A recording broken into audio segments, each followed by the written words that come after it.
coming. Thank you for flying in. Thank you for not commanding this is entirely because he's committed to helping foster the startup scene here, and entirely part of Google's commitment and Google Ventures' commitment to coming and being with us here this evening. So we really appreciate it. So those of you who have been here before kind of know the drill. We're going to start off looking at why he became an entrepreneur and a founder, and a little bit about that life journey. Then we're going to get into some of what's going on, some tips and pointers. Then finally we'll talk about trends that are going on with venture capital. And as soon as we get through the first little bit, we'll try to do questions and have as fluid a conversation as possible as we can with 90 people. But first, maybe you could tell us a little bit about, Kingston, time in Kingston, clearly you decided before you went to Amazon that you were going to be a startup success story. What kicked that off? Where does the spark come from? It's tough to say. Do you ever get that sense that either the world's crazy or I'm crazy? For a long time, I believed that I was crazy, and then I started to believe actually the world was crazy. It seemed like there was just a lot of obvious problems that, I and a group of peers I trusted completely had fantastic ideas about how to solve, or at least not terrible ideas about how to solve. So I think the first thing was actually taking a step back and saying, you know what, even though in the ecosystem at the time, I didn't have a lot of peers who I could point to and say, oh, there's a dude just like me who's done it. I started to get this idea that, maybe the other people who feel like our peers in these other ecosystems actually are not that different than us. So I think that first realization that, there are a lot of other folks doing important things and having ideas that don't totally suck, maybe I'm one of those people as well. Was there a particular influence, a person, or was there also maybe something going on in Kingston or something in Waterloo that set you off on the journey, or is it really just it's like, hey, this isn't that hard, I can do it? Yeah, I think one feeling we've all had is saying, hey, wouldn't something be better this way, and then seeing it come to pass. And then we all tell our friends and family, oh, I had that idea first, I thought of Groupon, whatever.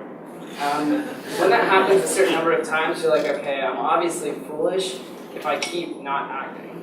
So I think having seen that a few times in the market, I was like, all right, time to actually do something, or at least start discussing with my peers what it would mean to do something. Right. Yeah. We were talking earlier today just about the journey, and one of the things that popped up was really not focusing sort of on Social Deck, which you can talk about as well, but what were the stories between graduation and Social Deck that probably tell us much about the character that it takes to succeed? It's a strange thing, actually. So I was reading my bio today, and I realized that it reads like it's someone else's bio. That's like a bunch of highlights from an arc that had as many valleys as it had peaks, certainly. I was a poor student. Scott, one of my old Waterloo roommates is here. He can tell you I was not the most fantastic student. Spent a glorious 6 years trying to graduate from Waterloo. I'm a 5-year man myself. So all of that was very trying. And then leading up to Social Deck, we failed over and over again. So probably the year that I decided, it's time to actually start acting on all this startup talk was late 2006. At that time, Y Combinator was just kicking off, and we were in this slight lull from an ecosystemic perspective. We had the Web 2.0 thing, YouTube was a fantastic success, but outside of that, it didn't feel like there was a lot of game-changing things happening in the ecosystem. So we initially started out with some ideas that were a little bit meandering, thinking about new ways to syndicate written content on the web, starting to think through strange things like image search via feature phone cameras, really grasping at straws. And this really led me to one of my fundamental beliefs, which is that markets are greater than teams, are greater than products. The market is the rising tide, and if the market is not enabling the opportunities, it becomes orders of magnitude harder to actually innovate. So I think for us, the actual breakthrough moment from a market perspective was the Facebook API. If you looked at what it did, besides creating a massive new distribution channel, it actually created a whole new class and category of application. And Friends for Sale was a prototypical example of here's something that simply would not have been possible without the social API. So that combination of a massive distribution channel that opened up, along with a new category of application that could be built, was really interesting. So that probably happened mid-2007. Along the way, we applied to Y Combinator every time. We got rejected every time. Actually, we went for interviews every time and then got rejected 3 times, which somehow was worse. You know, and that really is what catalyzed leaving Amazon. I think that, yeah, it's a story I've told many times, but the very last time we went to pitch, we were pitching this software that connected to a glucose meter and basically would pull down all of your data and graph it. It's supposed to be this amazing disease management thing for diabetics that would change the world. You know, what I told my co-founder was, look, we're going to go in there, I'm going to bleed for this pitch, and there's no way they won't find us. So, you know, we went in, I pricked my finger, we measured it, and charted everything, I bled, and they're like, sorry man, not good enough. What do you want from me? Does that make you a harder VC now? You're not bleeding, you're not trying hard. So, I think that's just when we had, and I love YC, and maybe I'll speak to that later. It's a fantastic program, fantastic people, but I think that experience was a realization that if we're wrong, let the market tell us we're wrong, not investors. Investors are just people with an opinion. So, the question is, whose opinion really matters? And in many cases, it's the market, it's the product, it's the people who are using the product. And after that third, strike, we just decided that, if we're wrong, we'd be wrong in the market. So there was a lot of failures. We tried to launch this Facebook dating app that we're trying to solve our own problems. You basically meet people. It turns out it's much more effective just to go to the bar and talk to girls. 6 years in university, it's like, you said it was a trying period, you were trying anything. That's right. Basically looked at your social graph and would connect friends of friends, etc. And many things fell on their face before we left our jobs to start Social Deck. So there's the dating thing. There was image search, syndication diabetic content, diabetic disease management software. There was this group buying idea. Those are only the ones that come to mind. So is this you and a co-founder the whole time? Yeah. Yeah. His name's Jason. Jason. So, and so how many people here have a startup? And how many people have been through a failed startup? And how many people have been through 2 failed startups? And how many people have been through 3? No, 4? No, but I guess you can get my point, right? I mean, that's that kind. Now, what about what you take from one story and add, like, how did you get there? Not because of just the market, but because of how you learn to approach it. I think the thing is that ideas are free, so it doesn't matter if you have an idea. And the work starts when you launch. There's no way to intuit what the eventual product that you're supposed to build actually is. You just need to start at A with a set of ideas, which probably are just okay, and start iterating towards B, and that's how you get there. That's why, we had these ideas of building something, launching it, day 0, it goes viral, it's crazy, we're high-fiving, rich, and none of that happens at all. With Social Deck, I used to call my parents and tell them how many active users we had, and I distinctly remember calling my dad and being like, Dad, 15 people are playing our game. He didn't tell me that 5 of them were my direct family members. That's where we started, and we grew it. We doubled every week and every week thereafter, and I think in February of 2009, we closed our funding round. We had several 100,000 monthly active users. So, that's how you... Sorry, how long? It's less than a year. Less than a year. Yeah. Okay. So how many people here report their user uptake to their dad? Yeah? Okay, I thought that would be a lot more. Even if your dad doesn't know what that means. Yeah. Right? Yeah, but still, right? I mean, that's interesting insight. But let's focus on the experience with Social Deck, or what you see now as the kinds of tactical or the kinds of strategies that companies need to take to cut through the noise, to make it to tackle the distribution challenge. Yeah. if you take a look at it, the distribution channels really have not kept up. If you look at Yahoo in the 90s, they had this very quaint little list of all the websites that you needed to know about for a given category. So you went to sports, there was 20 sports websites. So probably the only 20 sports websites that really mattered on the web. And then obviously an explosion of information on the web. Google came along and disrupted that distribution channel through search. It disrupted the taxonomy-based system. If you look at the way that mobile apps are distributed today, we're still stuck in that taxonomy-based system and it just doesn't scale. You go to iTunes, if you actually look at the distribution spread, you've got these massive fathead spreads with the top 50, top 20, top 10, top 100 dominating in distribution. And the platforms, and Google's guilty of this as well, have not actually kept up with the amount of information that's available. There's a big, I think independent of this, there's a big opportunity there. So that being said, with a sort of finite supply and an ever-increasing demand, how do you actually drive awareness and distribution? I think understanding what your metrics really are is key, and not focusing on the incorrect metrics as much as focusing on the correct metrics. So an incorrect metrics that a metric I see frequently is total number of downloads, which doesn't matter as much as active users. So from a tactical perspective, what's the most high leverage way to drive your active user count? A lot of it is actually through investments in retention versus new distribution. So if you think about it, a funnel, investing in actually bringing users to the top of the funnel is pointless if it's leaking like a sieve. So the highest leverage ways you can actually often drive active user count is things like your out-of-box flow. Like for everyone here that has a startup, do you actually sign up as a new user every single day? That's what you should be doing, because that's the first experience that new users have with your product. But as a founder, it's the experience that we're least exposed to and the least trained to understand from the new user's perspective. It's a huge point of leverage there. You actually look at engagement and also frequency of use. Like for something to actually become a habit and to become an app that people use, they need to actually have a reason to use it frequently enough. Monthly is not enough, bi-weekly is not enough, weekly is at a very minimum how much they need to use it. So ensuring that you measure retention on a weekly basis and ensuring that you're actually doing things to drive users into the app weekly is key.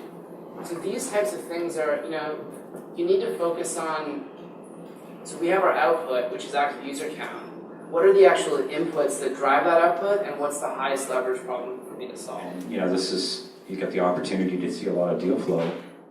What are maybe the 2 or 3 things that you might want to do? Let's see. So I think local services is actually super interesting. So, getting a plumber is a terrible experience. It's a terrifying experience, perhaps. Finding them on Yelp, trying to coordinate with them, making sure that they show up on time, there's no feedback loop. It feels like getting a taxi 5 years ago.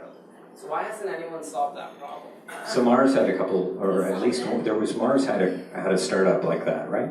That's what we're solving. That's the problem. What's the name of the company? Yeah, what's the name of the company? Go ahead, stand up. My dad is a lawn and irrigation contractor, and I've been helping him since I was 13 years old.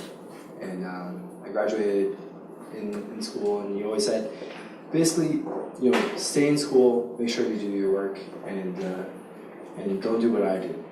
And it's tough for contractors, and really what I set out to do was solve that problem with mobile technology. And it's been 4 years in the making. I know that the first part of that is really about the contract, making their life really easy. And then the second part of that is the consumer. So it's a JBB Mobile. Shitty name, I know. But JBB stands for Just Business to Business, and the app that we're releasing on the Salesforce App Exchange very soon is called Field Cloud. So go for it. Got a checkbook? There's also Hammurati. Hammurati is what I was thinking of. Have you heard of that? Yeah. Actually, so that's great, and we should talk after. I think that that's the exact right approach. Like, building marketplaces is really hard. So first you want to drive supply and then drive demand. And the way to drive supply in a way that the plumber doesn't just use you as lead gen is actually to build a set of tools that integrates you into their workflow. Right. And this is not just for the local services space, it's for any marketplace opportunity. Yeah, so Salesforce is a great place to be. Go ahead. So for marketplaces, like the chicken and the egg, Yeah. and for a business, saying like imagine like Yelp. Yep. They all say in the beginning you need to do brute force to kind of get it going. And so it leads to doing things that are in field and like physical. but we all know that the world now is digital and inbound marketing, all that stuff. Where is your opinion on if businesses or like SaaS companies should try and build the way they see themselves building when they're bigger, or if they should be doing things differently at the beginning to get themselves going, that when they're down the road they won't be doing? Yeah, I mean, marketplaces are hard. I think your tactics have to change over time. So one thing you can do and you should do is seed the marketplace with your own supply if you can. So in the local services example, if we're expanding to, Seattle, and we actually have a hard time convincing contractors in the supply side to come on board, I would just hire 5 contractors or give them a guaranteed weekly minimum to be a part of the platform until you can actually, create enough activity that it's self-sustaining. So I think that definitely is a hard problem, and there are a completely different set of tactics for the early side versus the late side. The late side is actually all about preventing the supply from using you as lead gen and then doing side deals. I think it's a problem that TaskRabbit has. If I get a handyman on TaskRabbit, I really have no incentive to basically say, dude, all right, forget about TaskRabbit, you work for me now. Versus the early stage part of that business where it's like, well, why would I bother to list my services on your platform if there is no guarantee of demand? So when you're trying to charge the businesses for the service you're providing, you want to offer for free at the beginning, where do you feel that tipping point is? Where now you can say, okay, now I can go back to all the businesses that I've been letting use the profiles to create some content, to create supplies. Yeah. What is that point that you found in the past to say, okay, now we can start charging? I'm going to lose some people, but I need to get going. Yeah, I mean, I think if you're generating new demand for them, then they're going to be willing to pay you a portion of the uplift in their business. And I think you need to set that expectation from day one. And if you're an alternative channel for their existing demand, it's a lot harder to actually make that argument. So I focus on helping them grow their business versus facilitate a more frictionless interaction with their existing business. So I think I understand. The paid search model and how you generate revenue and so on in Google. But how do you rationalize something like Tumblr that had $1 billion valuation with pretty much no sales? How do you rationalize that? I mean, it's interesting because I just personally wrapped a big look at the ad tech ecosystem, which is, to answer your earlier question, another area that I'm interested in. And when you look at it, all of the value actually accrues to the publishers. So the best place to be in that ecosystem, the most defensible place, is the publisher, and then significantly less so someone that owns the advertiser relationship. Mm-hmm. So I actually think that the number of impressions they're generating is massively valuable, and with the data overlay that Yahoo can provide, I think it's actually going to be an economic buy for them. Yeah, it's the same reason that Twitter is worth so much. I mean, it's ultimately a massive publisher. So it's not an ad revenue. It is. It overlays the data network. Well, I think that Yahoo will drive more value from that inventory than Tumblr would alone, because they've got a lot of data sources. Right, okay. They will monetize it through ads, but I think it's actually worth it for that inventory. Okay. So. Plus, Marissa's kind of a badass. I mean, we're all going for her, right? So, ad tech, location services, yeah. And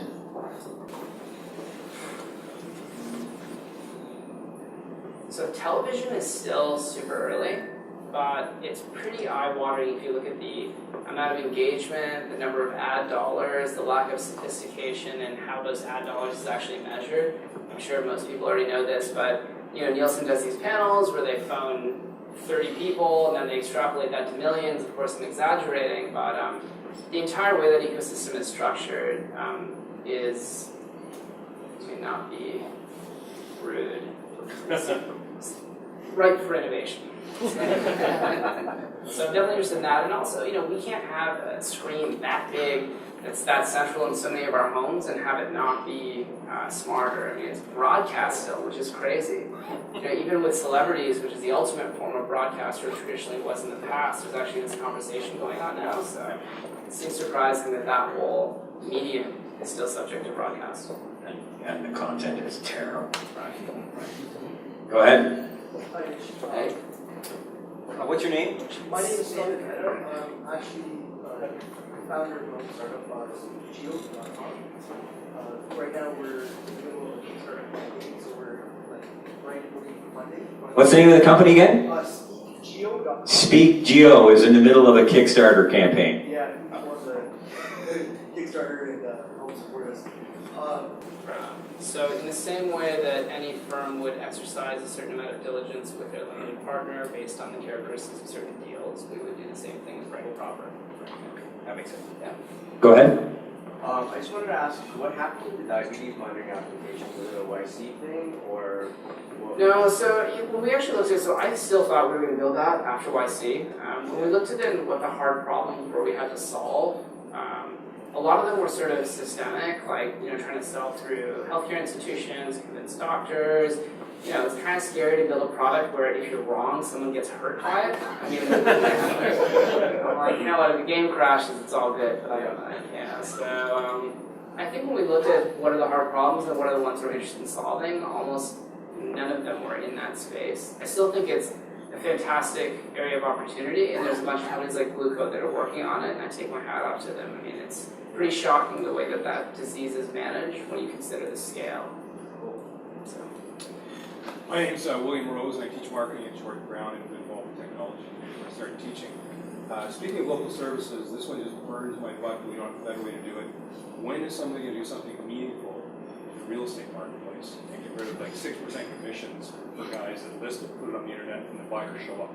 Yeah, I mean, there's a bunch of folks trying. I agree with you. It seems like a business that stubbornly is not going away. So is it Homestars that has a bit of a toehold in this locally? Go ahead. People talk about big data. Yeah. So what do you think the big data will impact the market and companies?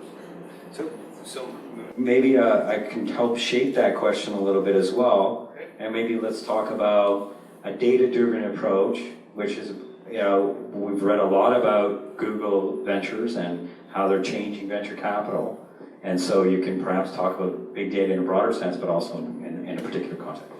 Yeah, I mean, I guess to speak to your specific question, I think everyone's measuring everything now where they should be, and the interesting opportunities in big data are not in the capture of it. There's some stuff around the management of it, but rather the interpretation of it. Making sure that every stakeholder and every decision maker in the company is seeing the right data and understands what the data actually means. Also denormalizing the data, so like averages are always the nightmare, the enemy of good decision making. You need to understand, like looking at a scatter plot of data, where the sort of concentration lies. So actually starting to break out of some of that type of reporting and those sets of metrics as the basis for decision making is important. I think, we grew up in a system that, at least for me, emphasized calculus over statistics. Calculus is, closed solutions, and statistics is sort of probabilistic. I think that's also one of the reasons that many of us, or at least myself, had to spend some time investing in understanding statistics. And I think as a business community, we're getting better at that. In terms of Google Ventures and big data, I mean, look, Google Ventures is made up of folks from Google, and the DNA of Google is extremely data-driven. So a lot of the investments that we actually make are in companies that are not necessarily solving a data problem, because effectively every company is solving a data problem. Rather have a culture and a rigor around data that is thoughtful. And that's happening increasingly, but it's still not every company. I would like to see 100% of the companies that we see, 100% of the deal flow have a strong data culture. I thought, just to recap or kind of highlight one of the things that you said there is that decision-making made based upon averages is flawed. I mean, I can actually, it's kind of a summary of venture capital investing traditionally, right? I mean, whether it's an average of sort of a community point of view or a gatekeeper point of view, or three white guys sitting around a table on a Monday afternoon, that's been the traditional model. So what is the, there's Google Ventures, there's what's going on with Andreessen. How many firms are leading the way to a way more sensible approach to decision making? What percentage of the industry? And is it going to happen here? Yeah, well, there's a lot of interesting dynamics in the industry. So the fundamental hypothesis that Google Ventures has had is similar to the one that Andreessen had, which is build a firm that we ourselves would have wanted as entrepreneurs. If you look at our team, we've got almost 50 people focused on working with the portfolio full-time: design, recruiting, marketing, engineering. So that's a big, very tangible asset that the portfolio can actually leverage, and Andreessen's doing a lot of this too. I think we're starting to see many other firms start to invest in this capability. I would talk to other entrepreneurs and really hold them to it, because things like AngelList, which maybe we'll touch on later, capital is increasingly commodified, and I think the story of strategic cooperation between companies in a portfolio, I personally haven't. There are some interesting opportunities, but everyone's so focused on their own thing that it's hard to facilitate that. Whereas, every company, especially in the early stage side, has a weakness in, PR and marketing, design, recruiting. One of those three things, it's uncommon to find a company that's strong in all of them. So I think that kind of very tangible help at the early stage, it's just a stronger story around how we help versus, the sort of lofty strategic alignment within the portfolio. So that's tangible value add stuff. Yeah. So what about data? What about, do you think that you have a significant, I know you probably can't sort of say, okay, well, here's our approach, but do you think that there's a real big difference between the decision-making process at Google, or let's say what Paul Singh is working on with Dasio? I don't know, are you familiar with that? And what they're building inside at, I think Reid Hoffman's building something as well. So they're all building some sort of analytics platform on a proprietary basis. And do you see that VCs are going to do that globally? Or? I can't speak to what others are doing or even details what we're doing in that space, but it makes sense. There's more data that's better structured than there ever has been before. And with AngelList, you've got this new platform on which we can start to imagine a world perhaps where VCs are making investments programmatically. So, in the same way that we've seen efficiencies in financial markets driven by these connecting platforms, it's also conceivable that can happen in our industry. We haven't seen it to date. So I think we're at, it's far too early to actually, venture is a hard thing to measure generally because, it takes 7 years for a typical fund to close.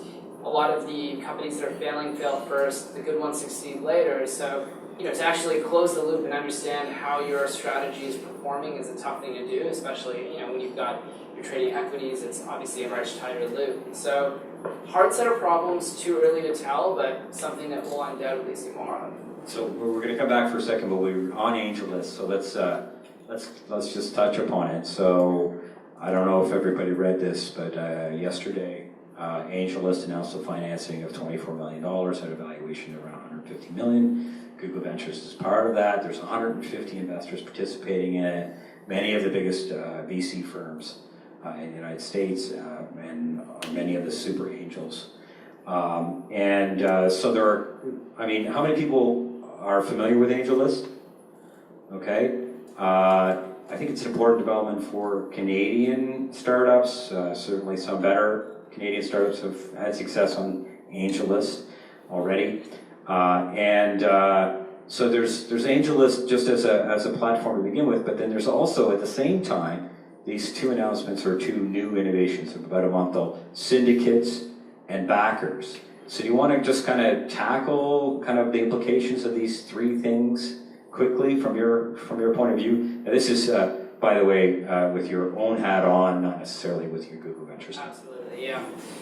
So, I think the innovation is a really interesting one. We talked about this earlier today, which is we saw what happened when the distribution channels got democratized in other areas. So first, the democratization of, the arts, music, etc. We saw with iTunes, SoundCloud, self-publishing, removing those artificial barriers to distribution. Of course, we've seen the barriers come down in terms of distribution of information on the web, distribution of information through apps, and there's been massive change, and I think it's hard to argue that it has not been at least interesting, and I think it's actually been for the best. So the barriers are starting to come down now for individuals to start funding these opportunities. The Jobs Act was huge, and I think why not? I think it's a positive development, and I think it's going to lead to some interesting decision making, some interesting companies being funded. I think from a syndication perspective, from a backing perspective, this now becomes that next step where, okay, we've democratized access to funding, now we're democratizing the business model as well. So I think venture capital as an industry needs to think long and hard about what the implications are for them. How many people know what syndicates are? Okay, so so the lead investor can take a 20% carry now and then allocate out to his own network of investors or his or her own network of investors. Go ahead. Sure, Kamal from VentureLinks, platform for entrepreneurial ecosystems. We're doing a funding contest we'll be announcing next Monday for entrepreneurs. So it's VentureLinks. Personal question for you. You've been an entrepreneur, you're a VC now. A lot of times on the entrepreneur side, it looks really envious to be a VC, like great salary, good upside, etc., a lot of fun. What's the downside of being a VC? What should we, as entrepreneurs, feel happy we don't have to do that you do? You can say there is no downside. Yeah. It's all the fancy wine and the wood-fired pizzas. No, I mean, the downside is it's hard to be a coach and not a player. It's the feeling of satisfaction of actually building something, thinking of something, building it, launching it, and watching how it changes behavior or it doesn't is incredibly rewarding. And it's really hard to actually disconnect yourself from that, which is why I think you see a lot of VCs kind of step into the VC world and then, sort of bounce back out to work on something operational. I think the incredible thing about it is getting to see a wide breadth of opportunities and a wide breadth of leadership styles. It's really cool. But not building is tough. Okay, we can't jump over Google Plus. You got to tell us some highlights, how you got in that role, and what were some of the highlights from that? Google Plus is interesting. It's interesting to see a big company who's the incumbent in so many areas not be the incumbent. So it's interesting to be a part of a scrappy startup within Google that's trying to do social. And social is not something that Google has traditionally done.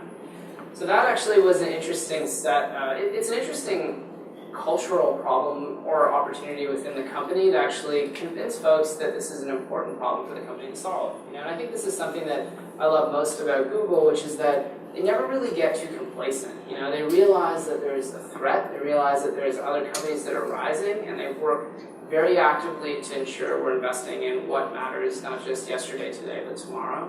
So social was identified as one of those areas, and after a few missteps, I think we found our footing. So it was interesting to actually advocate for the effort within the company, number one. Number two, it's interesting to go from building a product where you're fighting tooth and nail for every user to building a product where it can be linked to the biggest distribution engine in the world, which is Google Search. The one thing I learned there is that you fight a lot harder for a 10% uplift on 1,000 users than you do for a 10% uplift on 1,000,000 users. So not allowing the data to obfuscate your focus and still push really hard, push for day over day, week over week, normalize to a user growth versus just looking at the raw numbers and high-fiving and saying, oh, there was 1,000,000 photos uploaded today, 1,000,000's a big number. Like, that doesn't matter. So having that product rigor is actually tough in a big company. Normalized to the user. Exactly. Okay, go ahead. Two questions. What brings you to Toronto, aside from this, of course? And what's the most exciting investment you believe that you've had at Google Ventures, aside from Uber and Angel recently? So Did you work on the Uber deal? First question, it was a team effort. The first question is an easy one. I'm here frequently for family and friends, and I obviously maintain close ties to the ecosystem as well. So I was overdue for a trip, that's why I'm here, and of course to do this fantastic event. The second question, what's the most exciting? It's really hard to say what are the most exciting companies. You look at a company like Foundation Medicine, which we're a big investor and just IPO'd today. It's a fundamentally different approach to how we're thinking about cancer. I don't know as much about the life science space. In fact, I don't know much at all. But I know as someone who one day will die, I'm interested in elongating my life. So that seems like an interesting problem and an important problem for us to solve. I think something like that, on that end of the spectrum, right over to something like Nest, which is such an interesting company founded by such a strong team that, that maybe actually has a crack at putting smart devices in the home after seeing many, many dead bodies on the side of the road in that space. So, and then, of course, on the early stage side, so we've got a big portfolio. Hard to pick. No parent has favorite children, but there's some interesting. How many companies in the portfolio? There's about 180. And how many deals will you do into a year? I think it varies. I mean, it has varied to date, and it will continue to vary. As we think about scaling the fund, investing team is still relatively small. You've seen us do some bigger deals, so I think you'll start to see a push towards bigger deals. But to date, we've probably by volume done the largest number of like seed and Series A. Right. So How many? about 180 total. No, but in the course of a year, how many deals will you do? Well, how long has it been around? Yeah, so Yeah. we've been around Over since what? 2009. Okay. So 3 into 180. It's as simple More as this that. year. Oh, actually, there was a bigger. Okay, that's one. That's all it is. Since you've had the perspective from a consumer and ad-focused perspective, how significant would you say the difference is if you were starting Social Deck as an example or something like that in Toronto versus San Francisco? How big or small does that go? That's a good question. So I think one thing that's tough to find in Toronto is the same maturity in terms of product leadership. So I think that's something that we benefited a lot from spending extended time periods in the Valley from. And also we developed a bunch of that rigor ourselves. I think it's really important to learn from your peers, learn from people who have been there before you. So I think on the consumer product side in particular, it's an area where it's harder to connect with the right people in Toronto, and for that part of our business, being in San Francisco was certainly better. But look, like anyone can launch an app in any one of the app stores. The tactics that we use to drive distribution are not geographically fragmented. So in many ways, it's a more open market than it ever has been before. And there's no reason that a company from Toronto can't be a breakout in any of these segments.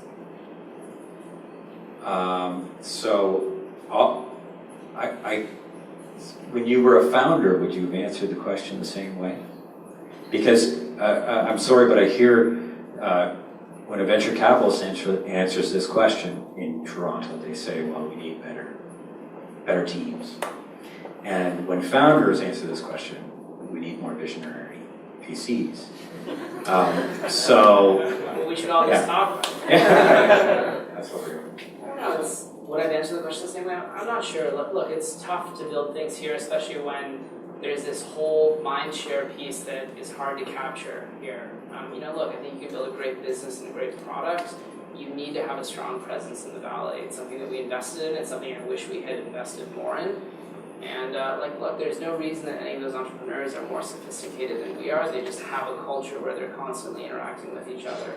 And we need to both create that culture and section off of their culture. So. Go ahead. Are there any particular startups coming out of Toronto that you have your eyes on? Well, I can tell you a few that I'm Can you say that right into the camera, by the way? This is being recorded. Look, I think that Wattpad is one of my favorites. Incredible, I know. It's strange because I never thought that it just didn't occur to me that there was a desire for self-expression through writing and stories in the same way that there is through video and photos and all the other mediums. We stopped creative writing in 7th grade or grade 8 or whatever, and just never picked it up again, and yet there's this incredibly vibrant community there, so I think that's pretty rad. The culture of that product, the scale is obviously eye-watering. It's a cool company. I guess I'll do a plug for Relay. Messenger is pretty cool. I think Vine has shown that there's this strong precedent for apps that distribute that kind of content and help you create it, and video is still pretty uncracked. We've seen a million the Instagram of video. It turns out Instagram is the Instagram of video, but I still think mobile video is an interesting area. And those guys are kind of speaking to that. Go ahead. Would you be able to speak to how you select a partner? Because obviously each firm has strengths and weaknesses. If you're looking for a partner and they bring money to the table, sometimes it's not really the money you need. You kind of need somebody who's like, we get what you're going to do. Have you thought about this type of particular partner? It's great that you're in Toronto, but you really need to go to Shanghai, you really need to be in Accra, you need to be in Johannesburg, well, that's where you should launch your products, not necessarily in the valley. Yeah, I mean, I think realizing that it's the individual partner at the firm you're going to work with as much as or more so than the firm. Like, the firm has resources and that's awesome. It's great to high five your friends and having had raised money from Kleiner. But who's the person who's actually going to be on those weekly one-on-ones with you? So I think setting expectations with your investor is really important. Like, I want to do weekly one-on-ones. Here are the areas of weakness that I have personally. Here are the areas of weakness for the company. Is this something that you feel like you can help us out with? And feeling that that individual actually is going to grow you as an entrepreneur and help you grow your business in these areas of weakness is super critical. So I think a lot of it is about the individual, where there's been an overemphasis put sometimes on the firm.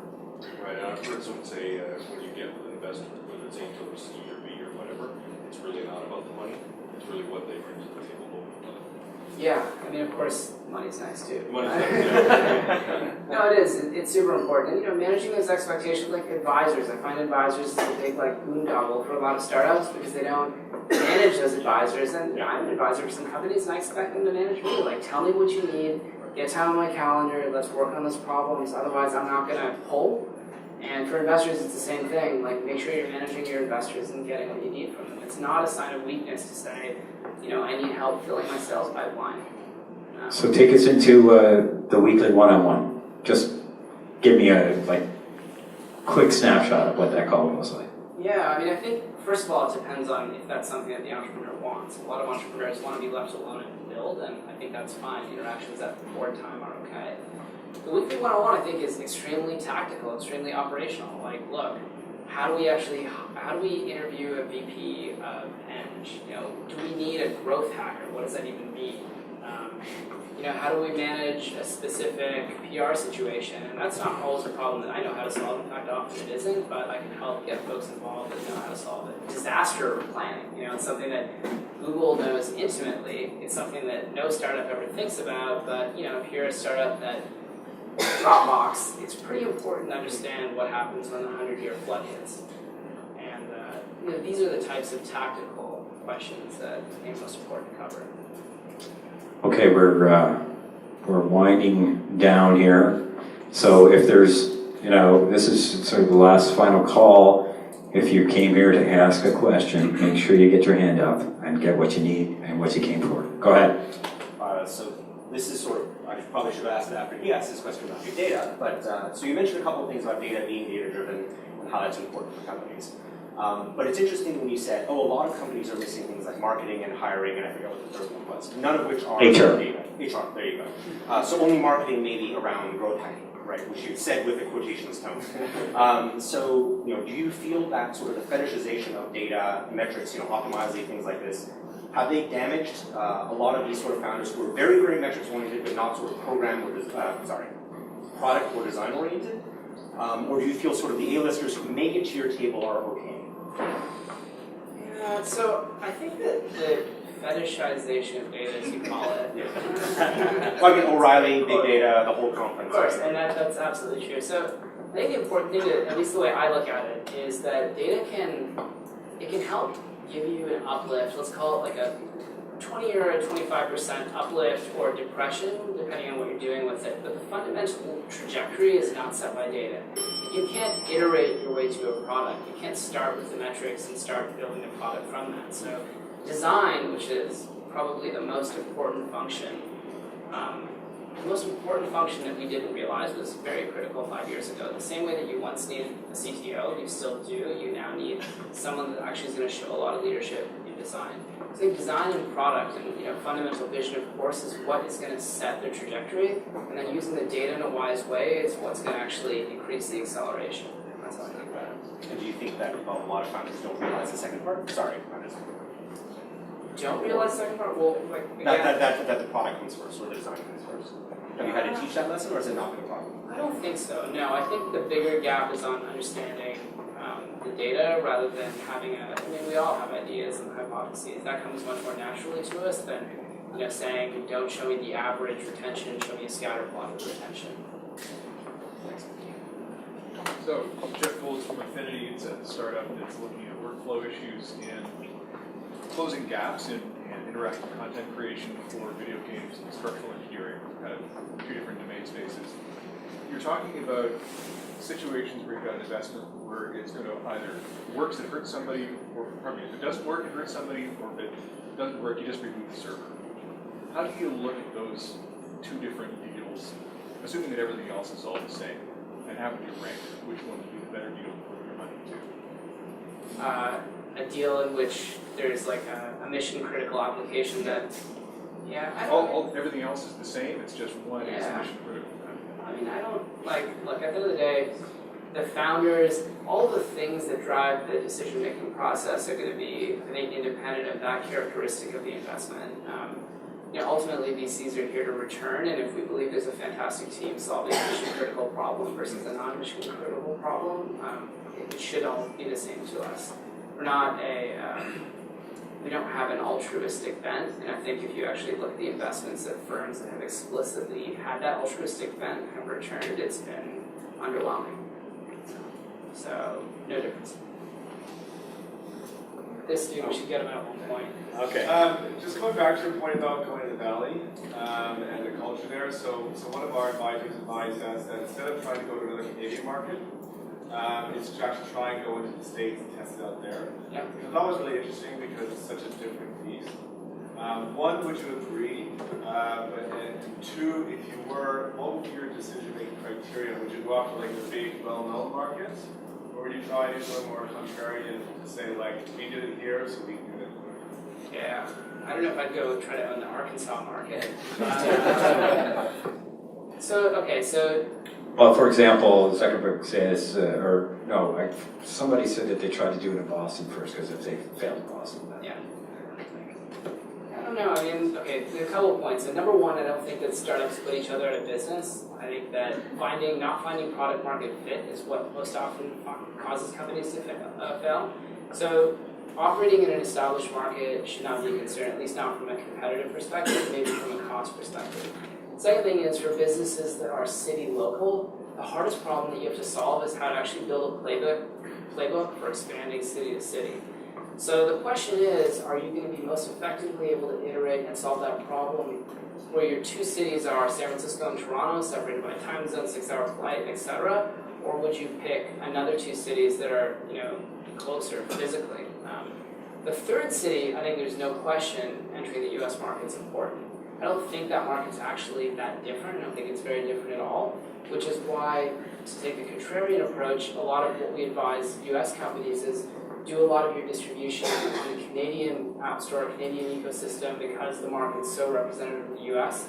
and all the costs are an order of magnitude lower. So. The question is, when some people talk about startups, they say about building user base, sell that user base to Google, for example. And the other thing is that, so like sell the user base, right? Do you look at that, or in terms of when you look at revenue models, do you, a lot of people when I talk to say, we do advertising. Right? That's a lot of the stuff that I get, or direct sales. Is there any interesting revenue models that you see, right? So is it more of you look at the user base or the revenue? So a couple of things. I look at the growth, first of all. So even 1 million users that's stagnated is not that interesting. Second of all, I look at the unit economics. What's the cost of user acquisition? What's the lifetime value? Is there liquidity in the distribution channel? So does the actual cost of user acquisition scale? I think there's a lot of factors, but I do think we're living in a world where people are actually getting used to paying for stuff. Like Evernote does not ever have to have a conflict with the needs of their users from an advertising perspective, because they just say, look, we're going to charge you. And I think that model is pretty well accepted now, and if you can actually create enough value that people just pay you, it's fantastic. I would be careful about building a user base and selling it to Google. Google has a lot of users, and having built a business like that, I can tell you that it's like jumping off a cliff and building the plane on the way down. Right? You're like, I hope this plane is ready by the time we hit the ground. It's dangerous. So, really think through how your business sustains independently. And advertising, for example, something like audio advertising, a lot of that has to be direct sold. Like Pandora has a large direct sales force. You have to have massive scale to actually close those deals. So those models may not be scalable for your first million users. You may need to get 10 million. So when you think about your story, think about how it makes sense for your first cohort of users as well as your million. Okay, so it's time. It's 20 after 8. We asked you for an hour of your time. We appreciate the time that you've given us already. There's a couple of other thank yous that I'd like to thank Eric, who is doing the social media coverage there this evening. I'd like to thank David Lamb. Oh, David, who's doing the door. Motion still is doing the video capture.